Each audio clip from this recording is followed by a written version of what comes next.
Hello everyone and welcome back once again in the sessions of partnership accounting. हम admission of a partner वाला chapter cover कर रहे हैं। Earlier जितने भी parts admission of a partner से related upload हो चुके हैं, मुझे उम्मीद है कि वो सारे के सारे पार्ट्स, वो सभी वीडियोस आपको समझ आई होंगी। अगर अभी भी आपकी कुछ ऐसी वीडियोस एडमिशन ऑफ पार्टनर की पेंडिंग हैं, मतलब जो पार्ट्स मैंने पहले अपलोड किए हैं, अगर वो पार्ट्स अभी भी आपके पेंडिंग हैं, अभी तक आपने अगर वो चेक नहीं किए हैं, तो गाइज प्लीज जरूर पहले वो पार्ट्स चेक कीजिए। बिकॉज हमारी सभी वीडियोस अकाउंट्स की सीक्वेंस बेस्ड होती हैं। अगर आप सीक्वेंस वाइज इन्हें नहीं चेक करोगे तो आपको आगे आने वाला टॉपिक समझ में नहीं आएगा। तो इट्स वेरी इंपॉर्टेंट कि अर्लियर पार्ट्स आपको जरूर क्लियर हों। ठीक है, तो आई होप कि आपको जरूर वो पार्ट्स क्लियर हुए होंगे। अगर नहीं है तो डिस्क्रिप्शन में पहले वाले पार्ट्स के लिंक्स अवेलेबल हैं, you can check from that also. आज का जो हमारा टॉपिक रहेगा एडमिशन ऑफ अ पार्टनर से रिलेटेड, वो है हिडन गुडविल, यानी कि गुप्त ख्याति। कई बार हमें क्वेश्चन में हिडन गुडविल दी हुई होती है, यानी कि कई बार क्वेश्चन में दी हुई नहीं होती है, बल्कि हमें गुडविल खुद ढूंढनी पड़ती है। मतलब कि कई बार गुडविल का जो वैल्यूएशन है वो हिडन होता है, छुपा हुआ होता है, और हमें ज्ञात करना पड़ता है कि गुडविल कितनी है। ऐसे केसेस में होता क्या है, the amount of goodwill is calculated on the basis of total capital of the firm and the profit sharing ratio of the partners. मतलब जो भी पार्टनर्स की प्रॉफिट शेयरिंग रेशियो हो उसके आधार पर, और जो फर्म की टोटल कैपिटल हो उसके आधार पर गुडविल की कैलकुलेशन की जाती है। अब हमें ये चीज भी डिटेल में स्टडी करने की जरूरत है कि लाभ हानि अनुपात के आधार पर का मतलब क्या है, और फर्म की कुल पूंजी के आधार पर ज्ञात करना ख्याति का मूल्य वो क्या होता है। तो देखते हैं कि इसके बारे में हमें क्या बता रखा है। कहीं पर भी किसी भी बुक में आपको इस तरह से थ्योरेटिकल पॉइंट ऑफ व्यू से नहीं बता रखा है। आपको यहाँ पर एक्सक्लूसिवली आपके लिए लिखा गया है, क्योंकि नॉर्मली ज्यादातर बुक्स में प्रैक्टिकल क्वेश्चन के जरिए ही आपको ये कंसेप्ट क्लियर करवाया गया हुआ है। तो मैंने यहाँ पर छोटी सी एक कोशिश की है कि मैं ये थ्योरेटिकल पॉइंट ऑफ व्यू से आपको ये पॉइंट समझा सकूं। देखिए, total capital of the firm, जो मैंने अभी अभी ऊपर बोला था, मैंने ये इंग्लिश में ही लिखा है, तो काइंडली प्लीज इसे बहुत ही ध्यान से समझिए। Total capital of the firm means actual capital of the partners. जब हम ये बोलेंगे कि फर्म की कुल पूंजी के आधार पर हमने ज्ञात करना है, तो फर्म की कुल पूंजी का मतलब है कि सभी पार्टनर्स की पूंजी, चाहे वो पार्टनर्स ओल्ड हैं, चाहे वो पार्टनर्स न्यू हैं। अब इसमें मुद्दे की बात कहाँ आती है? मुद्दे की बात है कि वो जो एक्चुअल कैपिटल है वो after making necessary adjustments to old partners capital account होनी चाहिए। देखो, जो नया पार्टनर है, अभी तक हमने जैसे भी प्रैक्टिकल क्वेश्चंस अटेम्प्ट किए हैं, आपको इतना तो पता है ना कि रीवैल्यूएशन हो गया, या कोई एक्यूमुलेटेड प्रॉफिट हो गया, या रिजर्व हो गया, इन सब का इफेक्ट, अगर कोई ऑलरेडी गुडविल बुक्स में अपीयर कर रही हो, इन सब का इफेक्ट ओल्ड पार्टनर्स के कैपिटल अकाउंट पर पड़ता है, नए पार्टनर के कैपिटल अकाउंट पर कोई असर नहीं पड़ता है। तो इसलिए जब हम कहेंगे कि actual capital of the partners calculate करो, यानी कि total capital of the firm capital calculate करो, तो उस केस में हमारा मतलब होगा कि जितनी भी नेसेसरी एडजस्टमेंट्स हैं, जितने भी रिक्वायर्ड समायोजन हैं, वो सभी के सभी किए जाएं, और उसके बाद कैलकुलेट की जाए कि फर्म की कैपिटल कितनी बनेगी। ठीक है, अब दूसरा आधार क्या था, दूसरा बेसिस क्या था? Profit sharing ratio. अब देखो, प्रॉफिट शेयरिंग रेशो का यहाँ पर क्या मतलब है? Using profit sharing ratio of the partners means calculating the capital of the firm with the help of the share of new partner and the amount of capital introduced by him or her। देखो, हमने ये कहा कि हम नए partner के share का और नए पार्टनर की कैपिटल का यूज कर रहे हैं। हमने पहले भी इस तरह का कुछ क्वेश्चन किए हुए हैं जिसमें हमने total capital of the firm calculate की थी। तो इसमें भी ऐसा ही कुछ है, नए पार्टनर की कैपिटल और नए पार्टनर के शेयर के आधार पर हम फर्म की कैपिटल कैलकुलेट करेंगे। एक तो है कि एक्चुअल कैपिटल कैलकुलेट करेंगे, एक है कि हम नए पार्टनर के शेयर के accordingly capital of the firm कितनी होगी वो कैलकुलेट करेंगे। ठीक है, अब इन दोनों की मदद से हिडन गुडविल किस तरह से निकलेगी? हिडन गुडविल निकलेगी कैपिटल ऑफ द फर्म, देखो ब्रैकेट में मैंने लिखा है as per new partners share minus actual capital of all the partners. मतलब जो नए पार्टनर के शेयर के आधार पर कैपिटल निकली है उसमें से जब हम actual capital of the partners minus कर देंगे तो वो हिडन गुडविल निकल आएगी। अब हम समझेंगे अपने इसी थ्योरेटिकल कंसेप्ट को अपने कुछ प्रैक्टिकल क्वेश्चंस की मदद से। सबसे पहले हम एक प्रैक्टिकल क्वेश्चन रीड आउट करेंगे, फिर देखेंगे कि उसका सॉल्यूशन किस तरह से हो सकता है। देखिए, हम रीड करेंगे क्वेश्चन नंबर 68 का ए पार्ट। ये क्वेश्चन मेरी बुक के अकॉर्डिंगली पेज नंबर 4.158 पर है। देखिए, Hemant and Nishant were partners in a firm sharing profits in the ratio of 3:2। There Capitals were rupees 1,60,000 and 1 lakh respectively. They admitted Somesh on 1st April 2013 as a new partner for 1/5 share in the future profits. Somesh brought rupees 1,20,000 as his capital. Calculate the value of goodwill of the firm and record necessary journal entries for the above transactions on Somesh's admission. Hemant और निशांत दो partners हैं और उनकी profit sharing ratio 3:2 आपको बता रखी है। दोनों की कैपिटल, हेमंत की 1,60,000 और निशांत की 1 लाख आपको बता रखी है। दे एडमिटेड सोमेश, उन्होंने सोमेश को एडमिट किया है, मतलब एज अ पार्टनर दाखिल किया है 1 अप्रैल 2013 को। सोमेश का शेयर 1/5 है। सोमेश 1,20,000 की कैपिटल लेकर आता है। क्या आपको यहां तक मैंने जितना भी बोला गुडविल का एक बार भी नाम आया क्वेश्चन में? नहीं आया। लेकिन आपको कैलकुलेशन किसकी करने के लिए कहा गया है? वैल्यू ऑफ गुडविल की। इसका मतलब हमारी इतनी इंफॉर्मेशन में ही वैल्यू ऑफ गुडविल हिडन है, छुपी हुई है, और वो हमें ज्ञात करनी पड़ेगी और फिर उसके बाद हमें नेसेसरी जर्नल एंट्री करनी पड़ेगी। अब मैं एक और बात आपको यहाँ पर बता दूं, देखो Somesh brought rupees 1,20,000 as his capital ही दिया हुआ है, गुडविल के बारे में कुछ नहीं दिया हुआ है। तो जब ऐसा दिया हुआ हो तो माना ये जाता है, ज्यादातर इस केसेस में यही होता है कि ये जो गुडविल की अमाउंट हमारे पास निकलेगी नए पार्टनर के शेयर के हिसाब से, वो नॉट ब्रॉट इन कैश वाली अमाउंट होगी। ठीक है, तो अब देखते हैं कि इस क्वेश्चन को किस तरह से सॉल्व किया जाएगा ताकि जो हमने थ्योरेटिकली पढ़ा है वो आपको प्रैक्टिकली भी समझ में आ जाए। आई रिक्वेस्ट यू कि काइंडली जो ये हिंट, जो ये आंसर आपको दे रखा है, ये जरूर नोट कर लीजिए, क्वेश्चन जरूर नोट कर लीजिए अगर आपके पास बुक्स अवेलेबल नहीं है तो।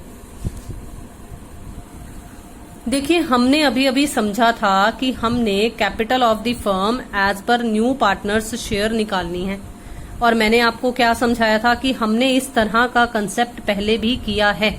तो देखो, बिल्कुल उसी तरह से ही है।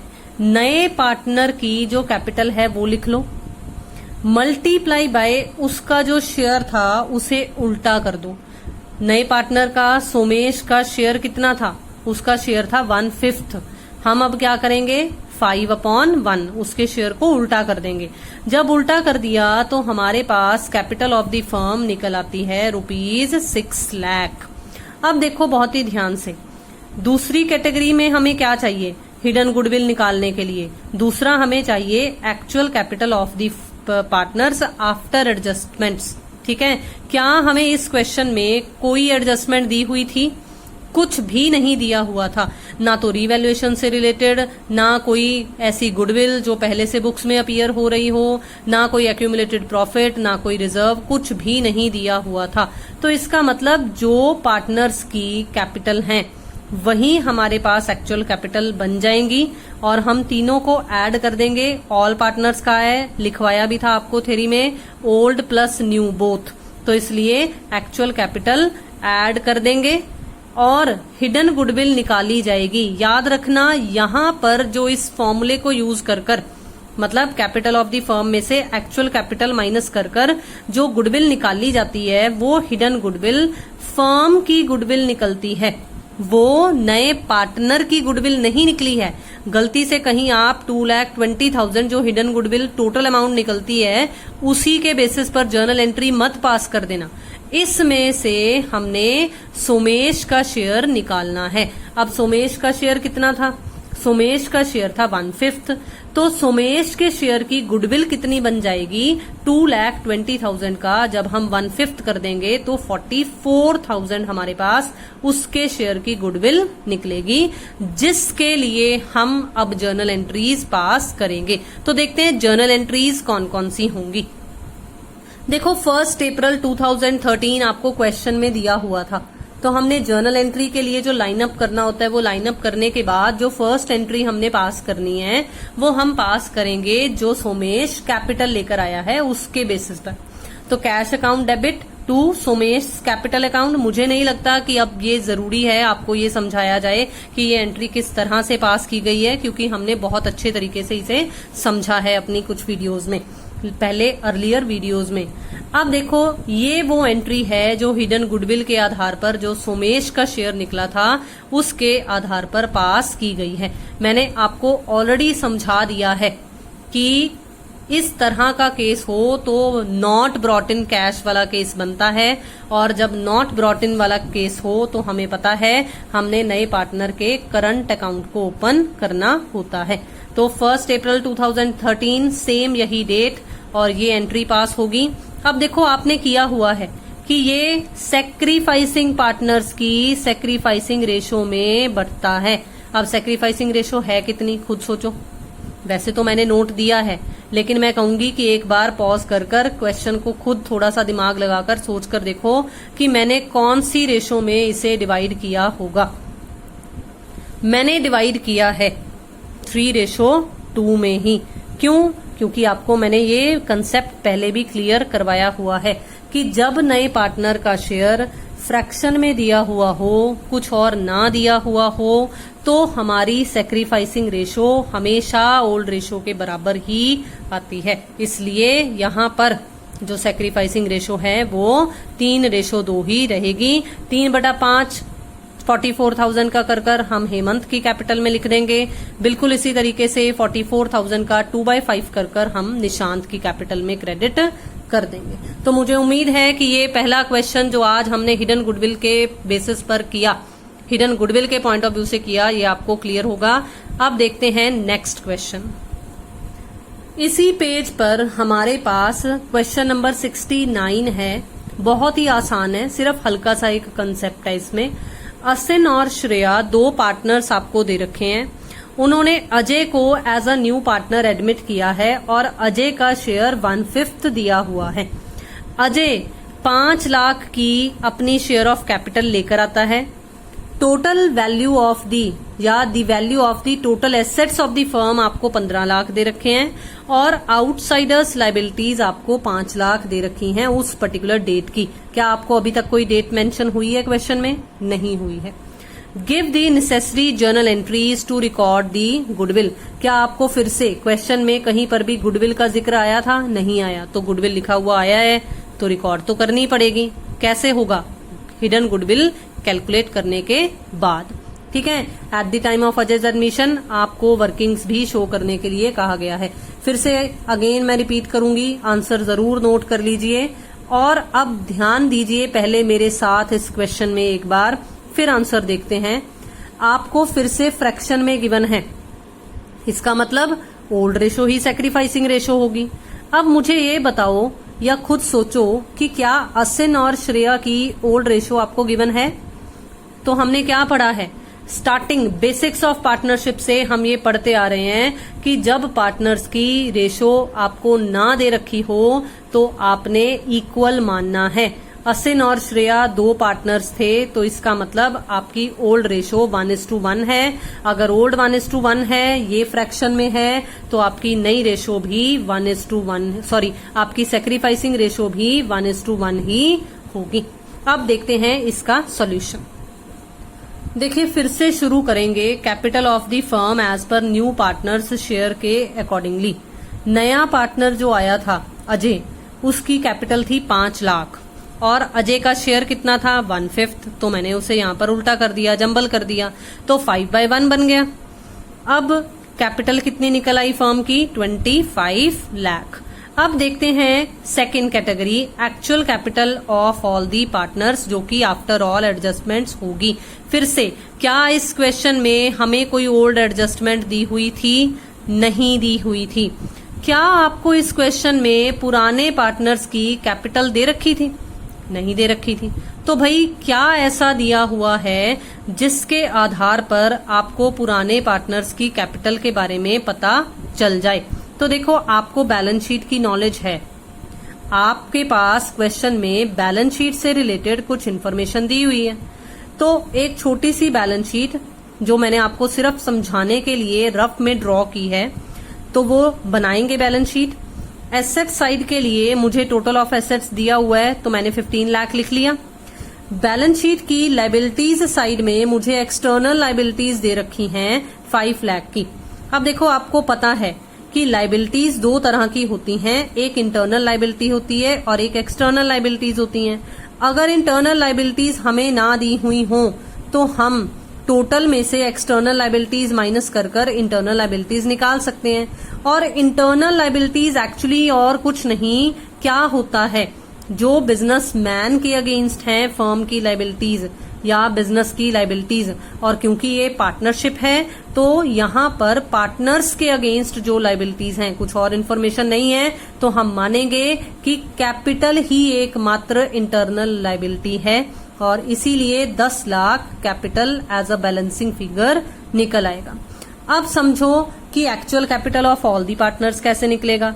आपको पुराने पार्टनर्स की कैपिटल पता चल गई, आपको नए पार्टनर की पता है, तो आपके पास 15 लाख एक्चुअल कैपिटल निकल आएगी। हिडन गुडविल आपको देखने में ही पता चल रहा है कि हिडन गुडविल 10 लाख निकलेगी। ठीक है, फिर देखो शेयर ऑफ अजय, जैसे हमने लास्ट क्वेश्चन में सोमेश का शेयर निकाला था, बिल्कुल उसी तरीके से अजय का शेयर निकाल लेंगे और अजय का शेयर 2 लाख आ गया।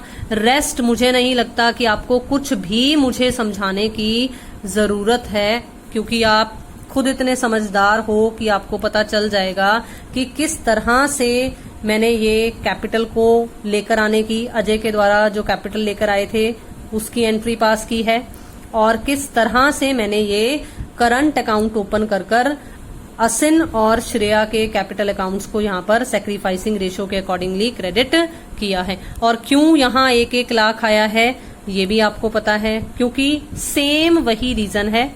मैंने इस बार वो रीजन नोट की फॉर्म में नहीं बल्कि यहाँ पर नरेशन की फॉर्म में ही कवर कर दिया है। ठीक है, तो आई होप कि ये क्वेश्चन भी आपको क्लियर होगा। अब एक थोड़ा सा और कॉम्प्लिकेटेड क्वेश्चन देखते हैं, जिसमें वाकई में हमें पुरानी एडजस्टमेंट्स भी साथ में दे रखी। देखिए, हम करेंगे question number 74 which is on page number 4.160। Rajesh और रवि 2 पार्टनर्स हैं और उनकी प्रॉफिट शेयरिंग रेशो आपको 3:2 बता रखी है। बैलेंस शीट आपको 31 मार्च 2018 की दे रखी है। बैलेंस शीट को ध्यान से देखो, क्या आपको कहीं पर भी कोई ऐसी पुरानी एडजस्टमेंट दे रखी है जिसे पुराने पार्टनर्स की कैपिटल अकाउंट में ट्रांसफर किया जाना चाहिए? ना तो कोई गुडविल है, ना कोई एक्यूमुलेटेड प्रॉफिट है, ना ही कोई एक्यूमुलेटेड रिजर्व है। ऐसा कुछ भी नहीं है। आपकी बैलेंस शीट बहुत ही सिंपल है। Creditor, outstanding liabilities and capital के बैलेंसेज, इधर से cash, stock, prepaid insurance, debtors में से उनकी provision minus, machinery, building and furniture. अब देखो आपको एक्स्ट्रा और क्या दे रखा है। Raman is admitted as a new partner introducing a capital of ₹1,60,000। Raman एक नया पार्टनर आया है और वो अपने साथ कितनी पूंजी लेकर आया है, 1,60,000 की। जो नई प्रॉफिट शेयरिंग रेशो है वो आपको 5, 3 और 2 दे रखी है। अब देखो आपको नई रेशो दे रखी है, आपको पुरानी रेशो भी दे रखी है, तो आपको कैलकुलेट करना आता है कि सैक्रिफाइस या गेन कैसे कैलकुलेट करना है। Raman is unable to bring in any cash for goodwill. अब आपको यहां पर दे भी दिया कि रमन किसी भी तरह का कोई भी कैश गुडविल के लिए लेकर नहीं आया है। So it is decided to value the goodwill on the basis of Raman's share in the profit and capital introduced by him. तो हम यही तो कर रहे हैं हिडन गुडविल में, हम नए पार्टनर के शेयर के आधार पर और उसकी कैपिटल के आधार पर ही तो कैलकुलेशन कर रहे हैं। तो इसका मतलब इस लाइन से आपको यहाँ पर क्लियर हो जाता है कि आपने हिडन गुडविल कैलकुलेट करनी है। अब देखते हैं आपको क्या और गिवन है। फॉलोइंग रीवैल्यूएशंस आर मेड, इसका मतलब रीवैल्यूएशन अकाउंट अब आपको बनाना पड़ेगा। क्या क्या रीवैल्यूएशंस बनानी है, देखो आपको क्या क्या दे रखा है। आपको दे रखा है स्टॉक को 5% डेप्रीशिएट करना है। आपको पता है ये डिक्रीज इन एसेट है, तो इसे रीवैल्यूएशन की डेबिट साइड पे लिखना है। Provision for doubtful debts is to be made ₹5,000। 5,000 की आपने डूबत ऋण पर वो प्रोविजन बनानी है। इसका मतलब देखो मैंने आपको कहा था टू या बाय वर्ड जरूर चेक करना है। जब बाय वर्ड लिखा हुआ हो तो वही अमाउंट उठाकर लिख देते हैं, लेकिन जब टू वर्ड दिया हुआ हो तो जहां ओरिजिनल वैल्यू आपको दी हुई है उससे कंपेयर कर सिर्फ डिफरेंस को देखना होता है। डिफरेंस देखो, पहले प्रोविजन 4,000 की थी, अब प्रोविजन आपको 5,000 की बनाने की जरूरत है। मतलब 1,000 और आपको लगता है कि नुकसान हो जाएगा आपके डेटर्स का, तो ये फिर से आपकी डिक्रीज इन एसेट है, आपके डेटर्स का बैलेंस कम हो रहा है, आपका नुकसान हो रहा है, तो ये फिर से रीवैल्यूएशन की डेबिट साइड पर ही आएगा। फर्नीचर 10% डेप्रीशिएट हो रहा है, कमी आ रही है वैल्यू में, तो फर्नीचर पर 10% कैलकुलेट कर दो। 50,000 का 10% 5,000 होता है। फिर से ये कमी है तो ये भी रीवैल्यूएशन की डेबिट साइड पर आएगी। बिल्डिंग को 4 लाख वैल्यू करना है। बिल्डिंग थी कितनी, 3.5 लाख, कितनी हो गई 4 लाख, कितनी बढ़ गई 50,000, बढ़ गई तो क्या हुआ फायदा, फायदों को रीवैल्यूएशन की क्रेडिट साइड। तो मुझे उम्मीद है कि ये क्वेश्चन आपको सारा समझ में आ गया होगा। आपको नेसेसरी लेजर अकाउंट्स प्रिपेयर करने हैं और नई फर्म की बैलेंस शीट प्रिपेयर करनी है। मैं हाईलाइट जरूर दिखा दूंगी आपको कि इसका आंसर क्या है, फिर हम देखेंगे कि इसको किस तरह से सॉल्व किया जाएगा। देखिए ये हमारे पास आंसर्स निकलने चाहिए। आपको वेरियस आंसर्स बता रखे हैं, क्या कैपिटल के बैलेंसेस हैं, क्या बैलेंस शीट का टोटल आएगा, रमन का करंट अकाउंट कितना निकलेगा, प्रॉफिट ऑन रिवैल्यूएशन कितना निकलेगा, और कुछ हिंट्स में आपको हिडन गुडविल के बारे में भी जानकारी दे रखी है। अब देखते हैं कि हमारा ये क्वेश्चन किस तरह से सॉल्व किया जाएगा। देखो क्वेश्चन नंबर 74 का हम अब सोल्यूशन कर रहे हैं। सबसे पहले मैंने रीवैल्यूएशन अकाउंट बनाया है, क्योंकि मेरे नेसेसरी लेजर अकाउंट्स में ये सबसे पहले नंबर पे बनेगा। रीवैल्यूएशन अकाउंट जब मैंने बनाया तो देखो जो जो आइटम्स मैंने आपको समझाई थी, decrease in stock, increase in liability, ठीक है ना, ये हमारी एक तरीके से प्रोविजन हमारी लायबिलिटी है ना, कि हमारे नुकसान, या यूं ही कह लो इसको भी, decrease in the balance of debtors, ये भी आपका नुकसान था। फर्नीचर भी आपका नुकसान हो रहा था, डेप्रीशिएट हो रहा था, तो ये तीनों चीजें डेबिट साइड पर आ जाएंगी। बिल्डिंग बढ़ रही थी तो बिल्डिंग आपकी क्रेडिट साइड पर आ जाएगी। और देखो जब आप इसको सॉल्व करोगे तो आपके पास प्रॉफिट निकल रहा है, जिसे हम पहले दिन से, जब से ये चैप्टर शुरू किया है या जब से हमने change in profit sharing ratio वाला कंसेप्ट भी पढ़ना शुरू किया था, तब भी हमने यही चीज समझा था कि रीवैल्यूएशन पर निकलने वाले प्रॉफिट को ओल्ड रेशो में ट्रांसफर किया जाता है। क्योंकि अब एडमिशन हो गया तो यहाँ पर old ratio of old partners हो गया, तो ओल्ड पार्टनर्स की ओल्ड रेशो में मैंने इसे डिवाइड कर दिया। ठीक है, अब देखो, अब हम समझेंगे पार्टनर्स का कैपिटल अकाउंट। इसको छोटे छोटे पॉइंट्स में, इंस्टॉलमेंट्स में समझेंगे। सबसे पहले इंस्टॉलमेंट में हम समझेंगे कि हमें जो बैलेंस दिया हुआ था, हमने राजेश का और रवि का वो बैलेंस उतार लिया। ठीक है, अब देखो हमें सीधा अकाउंट्स बनाने के लिए कहा गया है, हमें एंट्री दिमाग में सोचनी है। आप चाहो तो वर्किंग नोट्स में करके भी दिखा सकते हो, मैंने भी करके दिखाई है आपको।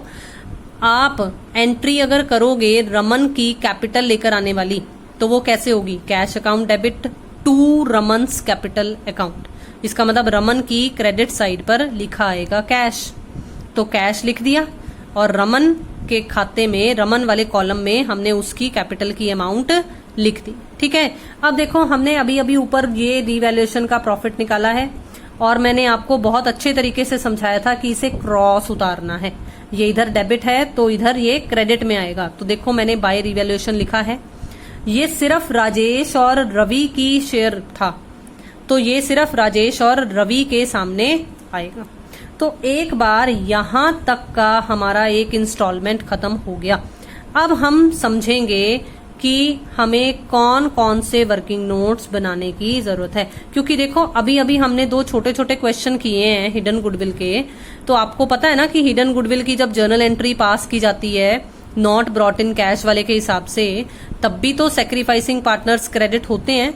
इसका मतलब कुछ अभी भी है रिमेनिंग जो कैपिटल अकाउंट में आएगा, इसलिए अब हम उसे सेकेंड इंस्टॉलमेंट में समझेंगे। अब हम समझेंगे कि हिडन गुडविल की कैलकुलेशन कैसे की जाएगी। सारा का सारा बिल्कुल उसी तरीके से रहेगा जो बेसिक मीनिंग है। सबसे पहले हम capital of the firm calculate करेंगे नए पार्टनर के शेयर के आधार पर। नए पार्टनर की कैपिटल थी 1,60,000।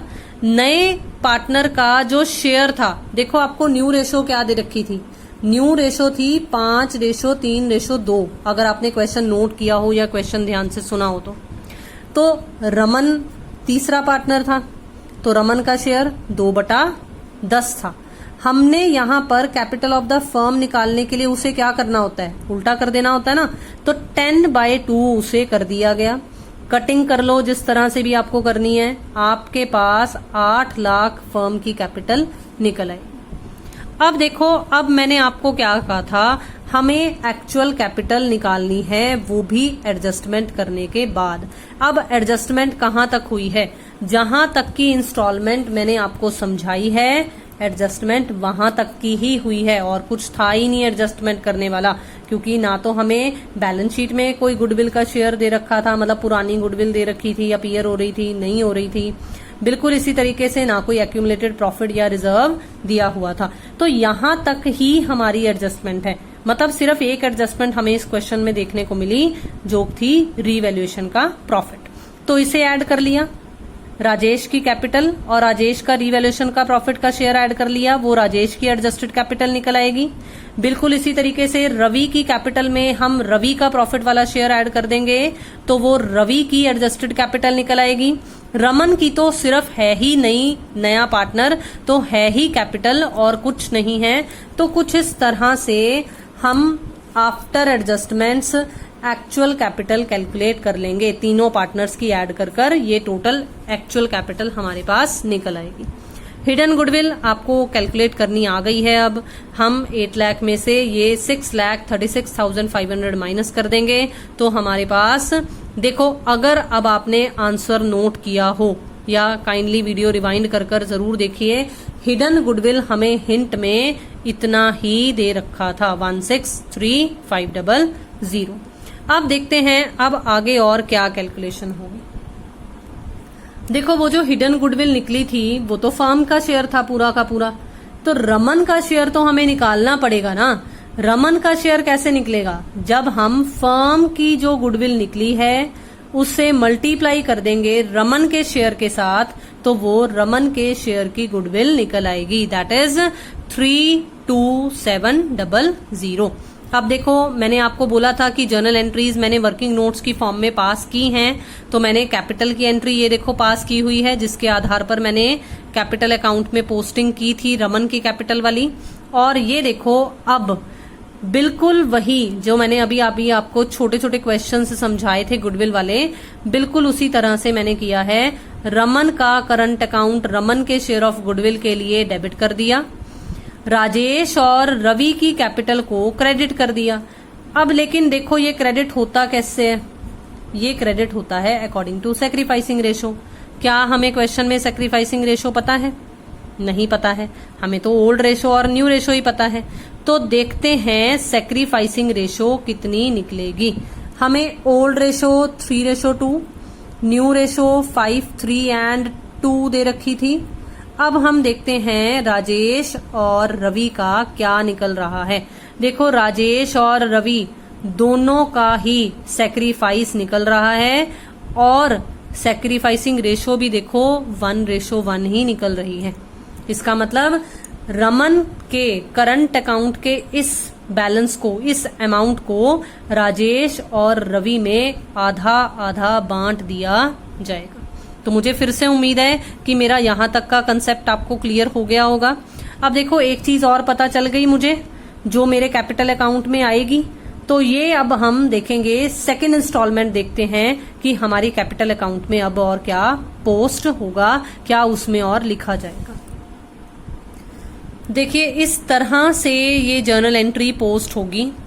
बाय रमन्स करंट अकाउंट, बाय मैंने बोल दिया लेकिन अब बाय लिखते नहीं है। बाय का मतलब यहां पर आपको डिनोट करना था कि क्रेडिट साइड पर हम पोस्ट करेंगे रमन्स अकाउंट, और राजेश के कॉलम में राजेश वाली अमाउंट थी तो दोनों सेम ही आधी आधी बटी थी, तो राजेश में लिख दो और रवि में लिख दो उनकी रिस्पेक्टिव अमाउंट्स जो हमने जर्नल एंट्री में अभी अभी कैलकुलेट की हैं। सब कुछ हमने पोस्ट कर दिया है जो भी रिक्वायर्ड था इस क्वेश्चन के अकॉर्डिंगली पार्टनर्स के कैपिटल अकाउंट में। अब हमने और कुछ नहीं करना, बैलेंसिंग करनी है। आपको लेजर अकाउंट्स की बैलेंसिंग करनी आती है। आप बैलेंसिंग करोगे तो आपके पास बैलेंसिंग फिगर के तौर पर इधर बैलेंस कैरेट डाउन निकलेगा। ठीक है, राजेश, रवि और रमन, यहाँ इस साइड पर कुछ नहीं था तो मतलब इस साइड के टोटल ही बैलेंसिंग फिगर्स निकल आएंगे। ठीक है, अब आप खुद सोचकर देखो कि ये बैलेंसेस कहाँ आएंगे। ये बैलेंसेस लाइबिलिटीज साइड पर एज अ कैपिटल शो किए जाते हैं। लाइबिलिटीज साइड पर क्यों किए जाते हैं? क्योंकि बैलेंस सीडी, बैलेंस बीडी इधर क्रेडिट में उतरता है। क्रेडिट का बैलेंस जिसका हो वो लाइबिलिटीज साइड में ज्यादातर शो की जाती हैं। ठीक है, तो अब देखते हैं बैलेंस शीट, क्योंकि हमें क्वेश्चन में न्यू फर्म की बैलेंस शीट भी बनाने के लिए कहा गया था। तो देखते हैं आफ्टर एडमिशन कैसी बनेगी balance sheet. Very very important और बहुत ही ध्यान से समझने की जरूरत है, क्योंकि हम एक भी पॉइंट अगर मिस कर देंगे तो हमारी बैलेंस शीट का टोटल मैच नहीं करेगा। देखो क्रेडिटर और लाइबिलिटीज में कोई असर नहीं था, तो लाइबिलिटीज साइड पर मैंने इन्हें एज इट इज ही उतार दिया। कैपिटल्स के जो नए बैलेंसेस आए हैं मैंने वो नए बैलेंसेस राजेश, रवि और रमन के उतार दिए। तो मेरी लाइबिलिटीज साइड जो है वो कंप्लीट हो जाती है। ठीक है, अब देखते हैं कि एसेट साइड पर क्या क्या आएगा। देखो एसेट्स में सबसे पहले था कैश। कैश मुझे पहले 20,000 दिया हुआ था। जो नया पार्टनर आया वो अपनी कैपिटल कैश में लेकर आया, तो मैंने कैश को बढ़ा दिया, उसमें वो 1,60,000 ऐड कर दिया। ठीक है, स्टॉक की वैल्यू 7,500 कम हो गई थी तो मैंने माइनस कर शो कर दिया। प्रीपेड इंश्योरेंस पर कोई भी असर नहीं पड़ा था तो मैंने एज इट इज ही रहने दिया। डेटर्स पर प्रोविजन अब 4,000 की बजाय 5,000 हो गई थी तो मैंने 5,000 माइनस कर शो कर दिया। मशीनरी पर कोई भी असर नहीं था तो मशीनरी मैंने एज इट इज शो कर दी। बिल्डिंग 4 लाख की थी, अब वैल्यू की गई तो मैंने बिल्डिंग कितने की शो कर दी? 4 लाख की। फर्नीचर कम हो गया था 10% तो मैंने 10% कम कर शो कर दिया। Now very very and very important, Raman का करंट अकाउंट जो ओपन हुआ था, जो डेबिट था, देखो हमारी इस जर्नल एंट्री में, और जिनका डेबिट बैलेंस हो वो ज्यादातर एसेट साइड पर शो किए जाते हैं। तो इसलिए रमन के करंट अकाउंट को हम यहाँ पर अपनी एसेट साइड पर शो करेंगे। जब तक ये नहीं लिखेंगे तब तक हमारी बैलेंस शीट का ये टोटल बराबर नहीं आएगा। तो मुझे उम्मीद है कि जो ये हमारा आज का क्वेश्चन था, जो आज का हमारा मेन टॉपिक था हिडन गुडविल के बारे में, ये हिडन गुडविल का टॉपिक आपको जरूर समझ में आ गया होगा। So thank you so much for sparing your precious time for the videos. Kindly subscribe the channel अगर आपने अभी तक चैनल को सब्सक्राइब नहीं किया है. शेयर कीजिए वीडियोस को, लाइक कीजिए वीडियोस को, do comments also. Thank you so much for watching and have a nice day.